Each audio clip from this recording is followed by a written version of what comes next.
began on a cool Buffalo morning with speeches, laughter, and even a few tears. Surprised by this turnout. Hard not to get a little teary-eyed about this whole thing. You can't blame John Montague for choking up. His longtime dream is about to come true. And what a dream it is. That began with a vision, determination, unbridled passion, and it leads us to this day, this moment in time, right here with this incredible vessel. We are celebrating the hope that we have for the future. This, after all, a proud city, really created by the canal itself. Hey, hey, hey, let's go, Buffalo! Let's go, Buffalo! An outrageous idea, hatched long ago, to build a 19th century canal boat, then retrace the first journey through the Erie Canal, 200 years after Governor DeWitt Clinton made the inaugural trip. Clinton was the force behind the construction of the canal, and in 1825 christened the water highway, where mules towed boats between Buffalo and Albany. The canal had a profound impact on American history. Like other canals all over the East Coast and Midwest, the mules and horses quickly became the stuff of legend. I've got an old mule and her name is Sal, 15 years on the Erie Canal. She's a good old worker and a good old pal, 15 years on the Erie Canal. John, why don't you jump in there? Now, like then, dignitaries scooped up some Lake Erie water to be dumped into the Hudson in a ceremony called the Wedding of the Waters back in 1825. Now it's the Gathering of the Waters. In towns and cities all along the canal, water will be added to the cask, ending in a ceremony in New York City. One of the concepts DeWitt Clinton first expressed in support of the canal would create a bond of union between all of these places, villages, all the people across the whole state, and between the East Coast and the Midwest. And in fact, that's happened. And in a sense, what we're doing is reverse engineering that and reconnecting. What's going to happen right about now is we're going to go to New York City. Pushing and pulling, the Seneca Chief moves down the dock, lashed to the historic tug, the C.L. Churchill. And the send-off was pure buffalo.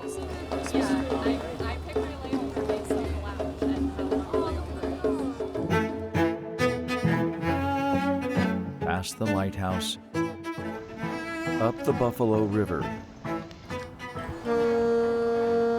through the first lock, into the Niagara River. An armada of boats, including the beautiful tugboat Thomas Grasso, join in.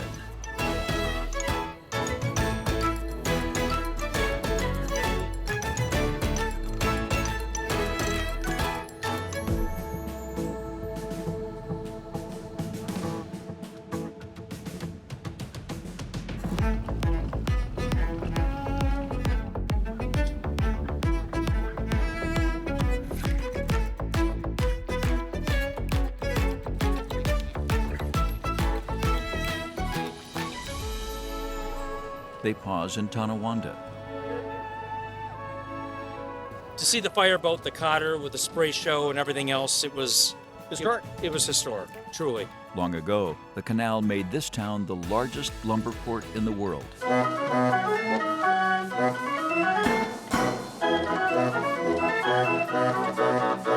We're reminded of all the businesses and jobs created along the canal, like the Herschel Carousel Company. And we're reminded of the immigrants that built the canal and chased the American dream in places like this.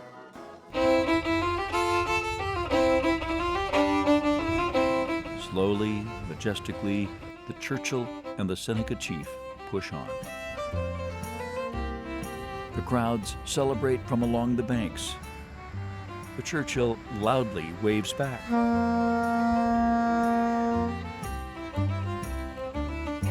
They gather on bridges, follow on bikes, and savor history remembered. Beautiful, it's a great ship. But they also remember the dark side of the Erie Canal on this journey, cutting a 4-foot deep ditch across New York dramatically changed the lives of the indigenous people who had lived here for centuries. We're supposed to travel together on the river of life without ever colliding with one another. Unfortunately, with the Erie Canal and its story, we do have some collisions. The new Seneca Chief reflects both sides of the story, the hopeful and the painful. The Erie Canal brought progress and opportunity, but it also brought displacement and grief. But the canal fueled the Industrial Revolution and channeled perhaps millions of immigrants and pioneers into the heart of America. There is no Buffalo without the Erie Canal. There is no Duluth without the Erie Canal. There are no Great Lakes towns. And so for all those lives changed, the Seneca Chief remembers our past. A few hours later, she slipped into Lockport, and it feels like the whole town turned out. The crowds are big, and the celebration on day one ends with fireworks. But hours later, it all begins anew. Okay, you got it? Yep. Loading cargo, safety briefings, Fire. If there is a fire aboard. lashing the boat to the Churchill.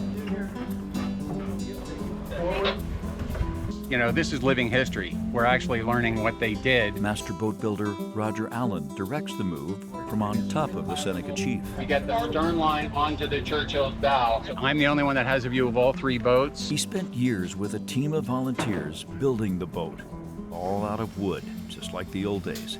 Not a straight angle anywhere. Boat building is problem solving, and I do that part with John Montague. He's the dreamer, and I make the dreams happen because I'm a boat builder. I've been so honored to be part of the team that has made miracles happen all throughout this project. Then the delicate dance of navigating through the old stone and cement locks. Roger, you guys have room? Yeah, push. Can you go right here? Go right here.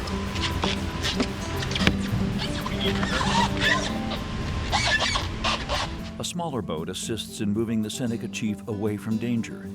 Chelsea Moore is at the controls. So the small boat, its name is Buffalo Sal. It's a work boat, it's a push boat, and it acts as a bow thruster.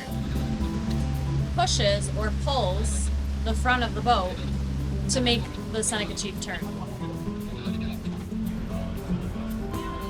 We have two giant locks to get through, and it's pure drama. The boat moves because of the tugboat, the Churchill, on the hip. That's what this is called. The boat tends to maneuver in kind of funny ways. The bow won't necessarily do what you want it to do. The water levels drop.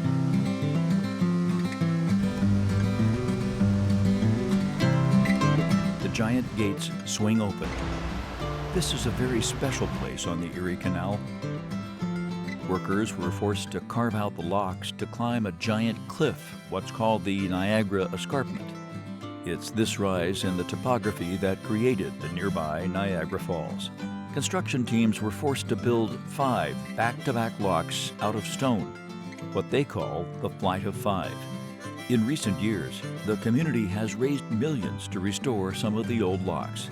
The big gates work again, and volunteers demonstrate how lock tenders back in the day would move these things by hand. In the lead-up to the Canal bicentennial, artist Susan Geisler created a fantastic monument to the lock tenders here, turning an historic photograph into art. Carved in clay, turned into rubber molds, and finally shaped by molten bronze. The faces of the real people that ran the canal will live on long after we are all gone. So of course, this place is emotional for the Seneca Chief crew as well. Thank you for the wonderful hospitality. We love Lockport!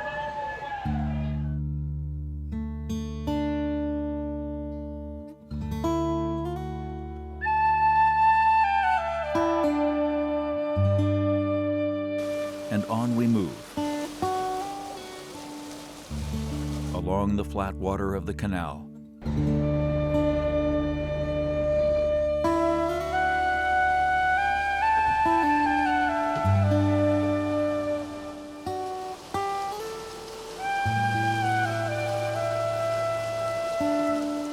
These peaceful moments are magic.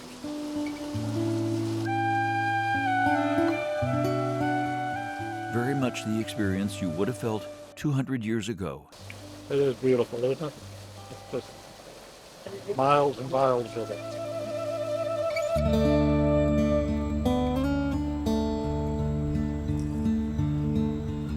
There are folks who, back in the day, helped us get this boat where it is because of their account of what happened. Their account of the Seneca Chief, their account of the original voyage, but just how life on the canal was. And I think that's something that we're trying to do, is explain what happened and how people used to live. But for Terry Abrams, curator of the Niagara History Center and a member of the Seneca Tonawanda Reservation, it's also a reminder of a painful scar. History isn't always pretty. Land taken, people displaced. Progress for some was a disaster for others. If you really want to move ahead, move forward, you have to acknowledge and recognize that some things happened that weren't good. Yet the crowds continue to hug the bank.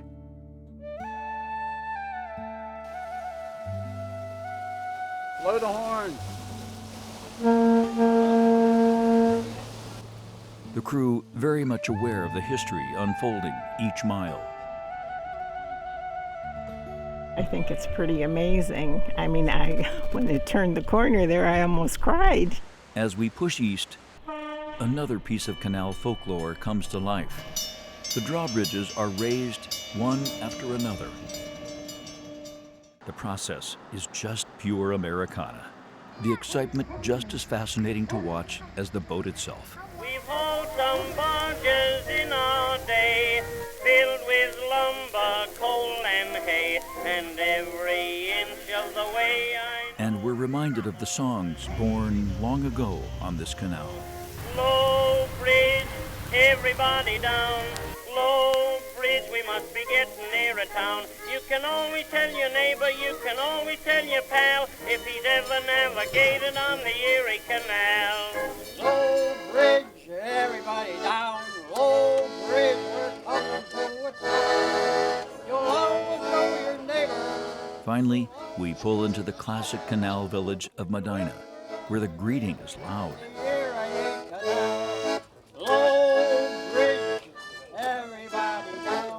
More speeches, more water gathered.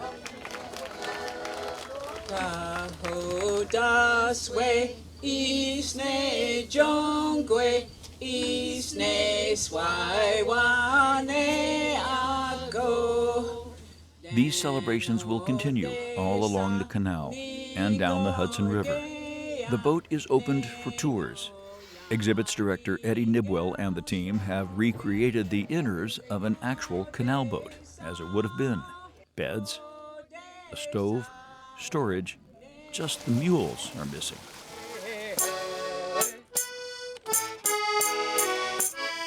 And it's one thing being on a boat, right? Right. But there's another thing about being on a boat that was built by over 200 volunteers. That is replicating a journey that was taken 200 years ago.